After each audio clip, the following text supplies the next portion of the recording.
Pulso económico del lunes que vamos a iniciar echando la vista atrás a ver qué tal le ha ido al IBEX 35. Hoy es un mal lunes de bolsa.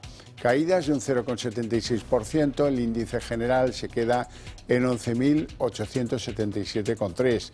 Algunos valores suben, poquito, la que más es Iberdrola, 1,28 arriba.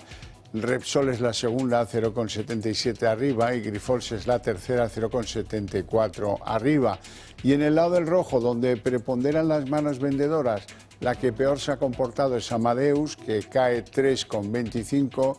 En segundo lugar, IAG, 2,83. Y en tercer lugar, el BBVA, que se deja en la sesión 2,29. Y a continuación les voy a adelantar algunos de los temas que estoy seguro más van a llamar su atención de la tertulia de análisis económico, la que mantenemos aquí cada tarde con los mejores expertos para que a ustedes no se les escape ni un solo detalle. Bueno, pues en nuestra tertulia de análisis tenemos que destacar y mucho los datos de inflación. Veníamos de unos datos buenos de Francia y de Alemania, a los que hoy se han unido los datos muy buenos también de Alemania, que se queda en una inflación del 1,6% en septiembre, e Italia, que se queda por debajo del 1%.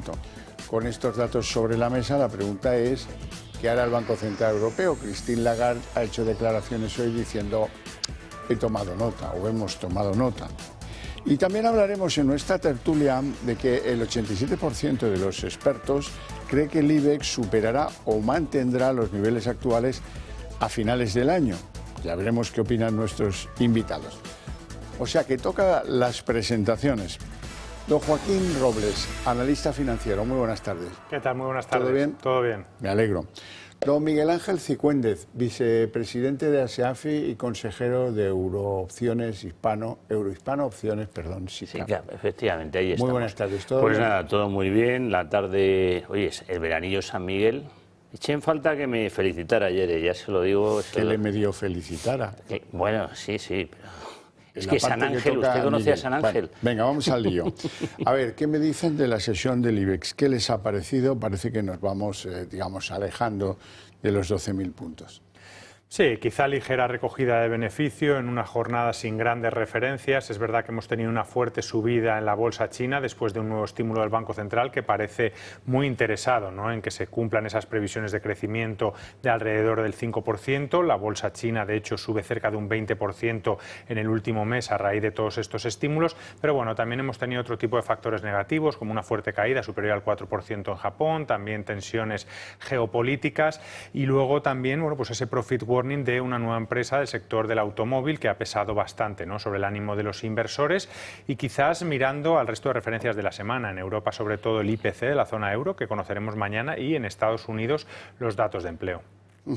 Cicuéndez. Bueno, pues yo creo que sí ha habido un cierto rock and roll hoy en el mercado, porque subida del IBEX, el índice Shanghái un 8%, caída del Nikkei un 4,82%, luego el Eurostock ha caído un 1,31%, o sea, que, bueno, quiero decir, y hay muchos valores muy influenciados por China que deberían haber subido hoy al hilo de esta subida del 8 y no han subido, como Louis Vuitton y algunos otros más. Y bueno, hay que ver Stellantis, por ejemplo, la que le han metido. Stellantis y quién no es Stellantis. Entonces, bueno, el mercado está con mucha volatilidad. También es verdad que hoy era cierre del trimestre y del mes. Entonces, bueno, había habido grandes subidas y era normal que hubiera una corrección. ¿Qué va a pasar en octubre? Pues no sé si toca luego o ahora decir que, bueno, que octubre suele ser un mes volátil y suele haber más bien recogida de, bueno, beneficios, caída, corrección. Venimos de la semana pasada, presentamos datos de inflación de España, que eran muy buenos, de Francia, que eran buenos también, y hoy han llegado otras economías fuertes de la Unión Europea. Alemania, que cierra septiembre en el 1,6%, Italia por debajo del 1%, y ahora con estos datos pues tiene una papeleta el Banco Central Europeo.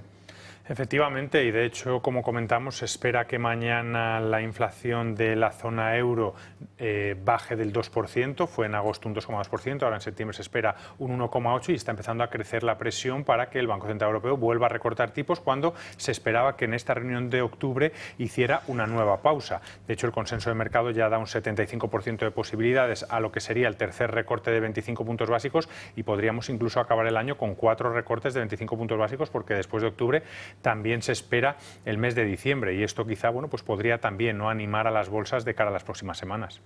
Cicuéndez, ¿cómo lo ves tú? Bueno, pues a mí la impresión que me da es, ¿tiene la obligación el Banco Central Europeo de actuar solo en lo que está relacionado con la inflación o en alguna cosa más, como por ejemplo la FED? Pues yo creo que en el fondo pues va a estar muy pendiente de lo que ocurra en concreto con la situación económica, no solo con la inflación. ¿Y qué es lo que pasa? Pues que ahora mismo en qué situación estamos en Alemania, en qué situación estamos en Francia. Bueno, ahí ya está en Alemania en recesión, tal. Entonces yo creo que el siguiente movimiento va a ser bajada de tipos. Pequeña, pero pequeña, bajada, ¿no? sí, suavecita, pero vendrá. Lo sabremos en 2 semanas. Por cierto, hablemos del IBEX. Hay un consenso de expertos que habla de que a final de año el IBEX o está en los niveles actuales o está en niveles superiores. ¿Ustedes comparten esa afirmación? Bueno, es verdad que de aquí a final de año todavía hay que superar varios obstáculos, ¿no? Principalmente cómo va a seguir evolucionando la inflación, el mercado laboral, las perspectivas de crecimientos, porque eso va a hacer que los bancos centrales cumplan con las expectativas de los inversores en cuanto a los recortes de tipos o que no vuelva a extenderse el miedo, ¿no? De una mayor desaceleración de lo que se esperaba, como ocurrió a principios del mes de agosto. Y luego, pues tenemos de fondo también otros factores, como comentábamos, como las elecciones en Estados Unidos, que pueden empezar a generar una mayor volatilidad y conflictos geopolíticos. Pero bueno, es verdad que el IBEX 35 parece que podría acabar sobre estos niveles, incluso no me extrañaría un poquito por encima. ¿Por qué? Bueno, pues porque el grueso del IBEX 35, que sigue siendo la banca, que representa prácticamente el 30% de su capitalización, se sigue comportando bien, a pesar de que se están acelerando los recortes de tipos, que podríamos pensar que pudiera ser negativo para la banca porque estrecha sus márgenes de intereses. Esto se entiende también que puede reactivar, ¿no?, la demanda de crédito y, bueno, pues aunque sea a una menor rentabilidad pero mayores créditos, puede seguir siendo muy rentable. De hecho, se espera un nuevo crecimiento de los beneficios tanto para el tercer trimestre como para el cuarto trimestre. Y luego estamos viendo otro tipo de valores de gran capitalización como es Inditex y Iberdrola, que están acompañando, suben cerca de un 8% en el último mes. Y otro grupo de empresas que estaba mucho más penalizadas por estas subidas de los tipos de interés, ya sea porque utilizan mucho endeudamiento, mucha financiación y esto les recortaba los márgenes de beneficio o porque eran empresas muy endeudadas, están empezando a responder. Véase Merlin, Solaria, Acciona Renovables, Telefónica, Grifols, este grupo de empresas que puede empujar y como lo está haciendo la banca y, bueno, pues ver esos 12.000 puntos, incluso superarlos de cara a final de año. Cicuéndez. Pues a mí la impresión que me da es que de cara a final de año, dentro de que no tenemos una bolita de cristal para saber lo que va a ocurrir, bueno, pues posiblemente el IBEX se mantenga en estos márgenes. Luego ya la pregunta es qué pasará el año que viene. Si la recesión continúa en Alemania, a ver qué pasa en las elecciones, si entramos en recesión en Estados Unidos. Efectivamente, de Estados Unidos, pues a lo mejor la situación aquí se complica una vez más, porque oye, con el nivel de endeudamiento que tenemos en el país, pero claro, aquí estamos hablando, como decía Joaquín Robles, ¿en qué situación? O sea, aquí hay 4 valores que al final representan una parte muy importante. ¿Qué le pasa a Inditex? Pues que estamos viendo que, oye, no cae apenas nada. Iberdrola sube un 1,49. Entonces, mientras estos valores sigan fuertes y siga subiendo y la banca se mantenga, el Santander, BBVA, pues el IBEX se mantendrá. Pero yo tengo mis dudas para el año siguiente, para el 2025. Supera el cierre del 24. ¿no? Efectivamente, vale. sí. Bueno, vamos a hablar de Grifols. ¿Cómo les explico yo esto? Saben que en Grifols planea una OPA, saben que la OPA la planteó Brookfield. Bueno, pues Brookfield le pide al consejo de Grifols, me tienes que dar más tiempo para terminar de analizar esta OPA, que es como aquella pareja que han ido ya con los padres a mirar el menú del convite y de repente el novio dice, ¿sabes qué? Necesito unos meses para volverme a pensar esta boda. tiene muy mala pinta. ¿El novio o la diga? novia? Porque si hay algo de lo que, vamos, creo que el balance lo haríamos nosotros tres aquí en un rato, porque está de Grifols se conoce más que de ninguna otra compañía. Es verdad que hay algún interrogante, pero vamos, no son interrogantes difíciles de centrar. Bueno, el fondo en cuestión, Brookfield le ha mandado una carta al Consejo de la Farmacéutica y le pide 3 meses de espera para, si acaso esto de la boda ya lo discutimos luego. Raro, ¿no? Bueno, es raro, pero es verdad que ya se había filtrado durante las últimas semanas que Brookfield lo que quería era la búsqueda de otros socios que participaran en esta operación. Es verdad que este fondo canadiense tiene dinero de sobra, ¿no? Porque es uno de los mayores a nivel global y que este tipo de operaciones o estrategias las hace mucho, ¿no? De comprar empresas con dificultades, tratar de reflotarlas y venderlas más adelante. Pero bueno, la operación al final se estima que podría ser de alrededor de 8.000 millones. Es verdad que un tercio lo controla la familia Grifols, que también son los primeros interesados en que salga de bolsa, no esté bajo el escrutinio público, ¿no? Puedan mejorar un poco sus finanzas sin ese vaivén de los mercados y mejorar un poco. Pero bueno, durante las últimas semanas, como comentaba, Brookfield ha tenido conversaciones con fondos de Singapur, de Abu Dhabi, tratando de pues buscar nuevos inversores. Esto se puede retrasar, veremos si se dé. Ya hemos hablado en este programa las últimas semanas que incluso los minoristas se están preparando a una oferta a la baja y muchos de ellos ya se han agrupado y de hecho piden un sitio, ¿no? En el Consejo para estar informados de todo ello y lo veremos durante los próximos meses, pero quizás se retrasa hasta final de año, incluso principios del que viene. Bueno, yo lo que veo es que el valor está haciendo un lateral amplio, que está en la zona alta, que estas declaraciones, en vez de tomárselas mal, se las han tomado, el mercado se la ha tomado bien, con lo cual, para quien esté invertido, bueno, pues de momento que mantenga posiciones, dentro de que esto no es un asesoramiento ni un consejo ni nada. Nosotros estamos fuera del valor. Bueno, vamos a hablar de IAG. IAG es uno de esos valores que de repente de ir viento en popa pasa a estar al frente de los valores que tienen una sesión mala. Es el caso de hoy. Ha estado liderando las caídas bastante rato. Al final es el segundo en caídas, 2,83 abajo. ¿Cómo veis IAG y sus incertidumbres en un momento petrolero muy favorable? Bueno, no encaja mucho. Bueno, IAG se ha comportado muy bien, ¿no? Durante el año. Es verdad que en el último mes y medio es cuando más ha subido, ha tenido varias noticias que lo han impulsado, principalmente esa decisión de no comprar Air Europa, ¿no? Que tendría que poner otros 400 millones, porque eso lo interpretaron los inversores como si tu mayor obstáculo es el gran endeudamiento y ahora te vas a endeudar todavía más para comprar otra empresa. Bueno, pues si no lo haces, casi que mejor, ¿no? Luego también anunció esa vuelta al dividendo, que fue recogida con muy buen grado, ¿no? Por parte de los inversores, y luego lo que hemos visto también es fuertes caídas en el mercado del petróleo. Eso ayuda a esa normalización de las tarifas y sobre todo a elevar ese margen de beneficios, y las perspectivas siguen siendo buenas, ¿no? De hecho, hemos visto durante las últimas semanas varias perspectivas que elevaban el crecimiento en España, impulsado principalmente por el turismo, ¿no? Y por pues ese turismo extranjero, por lo que este tipo de compañías se ve beneficiada. De hecho, de las que más suben en el mes de septiembre son precisamente las ligadas con el turismo, AENA, Amadeus e IAG. Entonces, esto lo podemos interpretar como una recogida de beneficios después de la fuerte subida que han tenido. Es un valor que sube un 38% de los 5 que más suben en el IBEX 35 en el año. Y bueno, tiene buenas perspectivas, pero yo creo que en este momento la gran parte de ellas ya está descontado, ¿no? Y va a seguir enfrentando ciertos problemas como eran los de capacidad durante las próximas semanas, que eso sí que le puede lastrar. Cicuéndez, ¿cómo ves? Bueno, pues este es un valor que, como sabe, a mí últimamente siempre que se me ha preguntado, me ha gustado. Nosotros nos hemos salido, pero es una jugada táctica, no estratégica, en el sentido de que queremos comprar un poquito más barato, pero eso, y a veces hay que hacer un poquito de trading y demás, pero el valor nos gusta a medio plazo. Cierto es que el petróleo está en zona de soportes y simplemente estamos esperando una cierta corrección un poquito más fuerte para volver a entrar, con lo cual nos gusta. Bien, queda claro.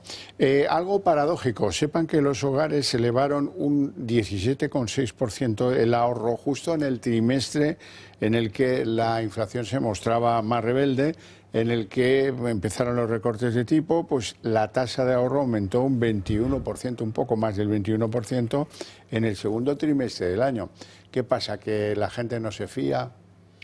Eso lo que nos indica es que la gente también sigue viendo incertidumbre, ¿no? Y ante el miedo de que las cosas se empeoren, prefieren ahorrar. Eso es algo que históricamente ha lastrado a Europa frente a Estados Unidos, ¿no? Que tiene una mentalidad mucho más tradicional y en cuanto las personas empiezan a tener dudas, tienen un mayor ahorro, ese ahorro no se revierte en la economía y eso hace, bueno, pues que haya un mayor enfriamiento, a diferencia de en Estados Unidos, que quizás gracias a ese mercado laboral tan dinámico que tienen, la gente no tiene tanto miedo de perder el trabajo y siempre tiene la confianza de que va a tener uno mejor o peor y va a poder seguir gastando. Entonces, bueno, esto yo creo que es una señal más de que, bueno, se percibe un cierto riesgo y que eso, bueno, pues puede seguir enfriando la economía. Pues sí, vamos, no puedo coincidir más. Además, yo este verano, en los sitios donde he estado vacacionando, pues la verdad es que hablando, porque a mí me gusta mucho conversar con toda la gente que está en el circuito turístico, de cómo van, de que comparado con el año pasado, en qué situación están, sí se ha notado en ciertas zonas cierto estrechamiento, más cortas, menos alegres, ya a los niños no les apuntas a hacer vela o a hacer otro tipo de cosas, y entonces ese tipo de gastos un poquito superfluos pues han caído. Y bueno, eso pues se ha dedicado en parte al ahorro bien invertido. Necesitan buenos asesores para invertir bien y sacar una rentabilidad interesante. Eso está claro. Hablemos de trenes, porque hoy aquí han abierto las puertas, ha llegado competencia, de lo cual me alegro muchísimo, ya está bien, ¿verdad? Pero entre Renfe, Irio, que es una operadora italiana, y los franceses de WeGo, pues acumulan 600 millones negativos, en rojo. Es verdad que Renfe es la que más, con larguísima diferencia. Es verdad que Irio o bien WeGo pueden decir, no, hombre, es que nosotros para lanzarnos tenemos que abrir mercado y tenemos que ofrecer unos precios ultra competitivos. Pero lo cierto y verdad es que hay incertidumbres sobre el resultado de esa segunda fase de liberalización, porque hay un ministro que se llama Puente que, eso le da mucho miedo y está enfrentado de forma bastante cainita con alguna de estas operadoras exteriores. No sabemos lo que pasará, pero desde luego con el incremento espectacular que ha tenido la venta de billetes en la alta velocidad, estamos hablando de esos, ¿no? Pues no encaja estas pérdidas tan elevadas. Sí, quizás ese aumento, ¿no?, de las ventas precisamente por esa bajada de los precios, ¿no? Es lo que comentabas, es normal que los nuevos protagonistas que entren con precios de derribo, con precios muy bajos para tratar de llamar la atención, y muchas de ellas se escudan en que a pesar de que están perdiendo tienen un nivel de ocupación en sus trenes del 90%, pero bueno, también es verdad que nadie viene aquí para perder sistemáticamente. Esto es parte de una estrategia, entendemos que a partir de ahora empezarán a subir los precios progresivamente para ser rentable, y quizá el mayor problema lo tiene Renfe, ¿no? Porque las dos de bajo coste es verdad que pierden, pero no tanto, ¿no?, en proporción, y además ahora entraba quizá la segunda ola de liberalización, que ya veremos si quieren entrar más protagonistas, pero bueno, competencia, pues para el consumidor cuanta más mejor, pero bueno, desde luego que ellos van a tener que limar sus cuentas. La verdad es que yo, como no están en bolsa, las sigo poco, pero efectivamente como sujeto paciente que usa las... Paciente porque a veces hay retrasos. Bueno, hay retrasos o no funciona, pagas un precio estratosférico y resulta que no funciona el aire, tal. Bueno, todo lo que nos ha pasado, lo de ir a Chamartín aquí, pues es una cosita de... Es peor que Beirut, Chamartín, me cuentan. Hombre, yo creo que allí está la cosa un poquito peor. Esperamos, tremendo. Entonces, bueno, no se entiende. Los números, no se sabe si tienen ideas de por dónde hay que ir. Es sorprendente, vamos. Bueno, hablemos de lo que está pasando en el sector del automóvil, aludido anteriormente aquí. Bueno, pues... parece que es el día de la tormenta perfecta en el sector del automóvil, con los anuncios que ha hecho Volkswagen, pérdidas en Toyota, en Stellantis, en Aston Martin, en fin. ¿Cómo ven ustedes ese sector? Bueno, es un sector que es verdad que está mostrando un gran debilitamiento, puede empezar dentro de poco a convertirse en una oportunidad de inversión, pero bueno, hay varios factores que obviamente preocupan. Primero tenemos la subida de los tipos de interés, mucha gente que se compra un coche es pidiendo un préstamo, si te lo ofrecen al 8, al 9, al 10, pues mucha gente dice, pues prefiero aguantar con el coche que tengo y ya cambiaré más adelante. De hecho, salía un artículo hace poco que hablaba de cómo ha envejecido el parque de coches en España durante los últimos años y era una auténtica barbaridad. Luego también las marcas de coche quizás tenían unas perspectivas muy altas de lo que iba a ser los coches eléctricos y de cómo iba a ser la aceptación de los consumidores, que no está siendo tanta. Luego la falta de ayudas y otros problemas que ha habido durante los últimos años, como la falta de semiconductores o los retrasos y la debilidad de China, porque igual que por un lado nos perjudicaba, ¿no?, con esos coches de bajo coste, que se hablaba de que iban a poner aranceles para que no hubiera tanta competencia, ¿no?, aquí en Europa, también muchas marcas premium como BMW, como Mercedes, como también puede ser el caso de Volkswagen, está notando, ¿no?, esa desaceleración en China y cómo está cayendo la demanda de su segmento premium. Entonces, bueno, es un sector que yo creo que va a seguir atravesando dificultades durante los próximos meses, pero que ya empieza algunas de las principales empresas a mostrar oportunidades en sus precios y las acciones. Pues sí, la verdad es que no puedo coincidir más. Lo que pasa es que eso será cuando se dé la vuelta al mercado, porque de momento, o sea, veo Volkswagen cayendo un 2, Peugeot la han castigado fuerte, Stellantis, o sea, todas. Entonces esto es como Inditex cuando valía 20 y dijimos, no, hay que entrar y tal. Pues ahora aquí hay que esperar y ver hasta que llegue el momento de que haga suelo, se dé la vuelta y haya que entrar. Pero eso en este caso depende de decisiones muy estratégicas, si abandonamos o no los planes de las baterías eléctricas, si abandonamos, a ver qué dice la Comunidad Económica Europea a propósito de el futuro sin motores de explosión.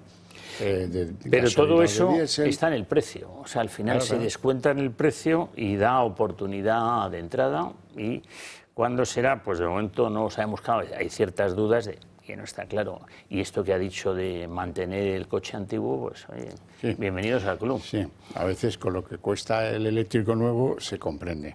Vamos con el lujo. El lujo de la bolsa española descuenta, pero muy tímidamente, las medidas de estímulo chinas. Estoy pensando en, por ejemplo, en Puig. Y es otra empresa, muy distintas circunstancias que las del automóvil, pero que sí que podría estar mostrando una buena oportunidad de entrada.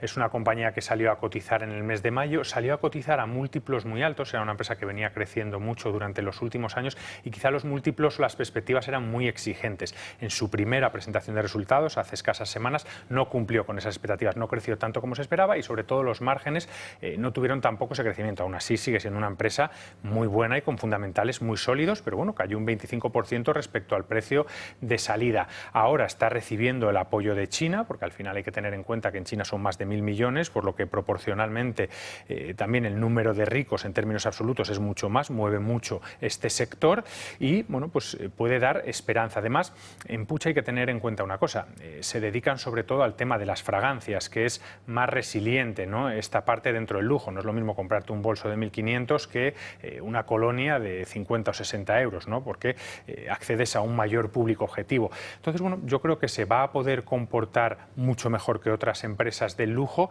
y que puede volver, ¿no?, tarde o temprano a esos niveles en los que salió a bolsa, que como estábamos hablando es cerca de un 20%. Bien, bueno, yo en su momento, gustándome mucho los productos de Puig en general, dije que había que salirse del valor, pero ahora está intentando como hacer una sopera, una vuelta interesante. Entonces yo lo estoy siguiendo para ver si entramos, si se da la vuelta y da el salto. Lo que pasa es que en esta semana de la gran recuperación de China simplemente ha hecho este pequeño movimiento. Entonces de momento no sabemos si es algo que va a tener continuidad o no, con lo cual... Pero está con el catalejo puesto. Hombre, estoy con el catalejo, pero lo cual no significa que haya entrado. No hemos entrado, estamos a la espera de si sí o si no y bueno, pues lo veremos en breve y lo iremos contando aquí todos los lunes. Bueno, pues no tenemos tiempo para más, lo vamos a dejar aquí con mi agradecimiento a estos dos señores por su opinión, por sus opiniones, por su presencia en el programa y también a ustedes les agradezco el interés que demuestran por seguirnos, pero para ustedes tengo premio porque a la vuelta de publicidad arranca aquí la redacción abierta y ahí les espero. Un servidor les espera dentro de una pausa de publicidad.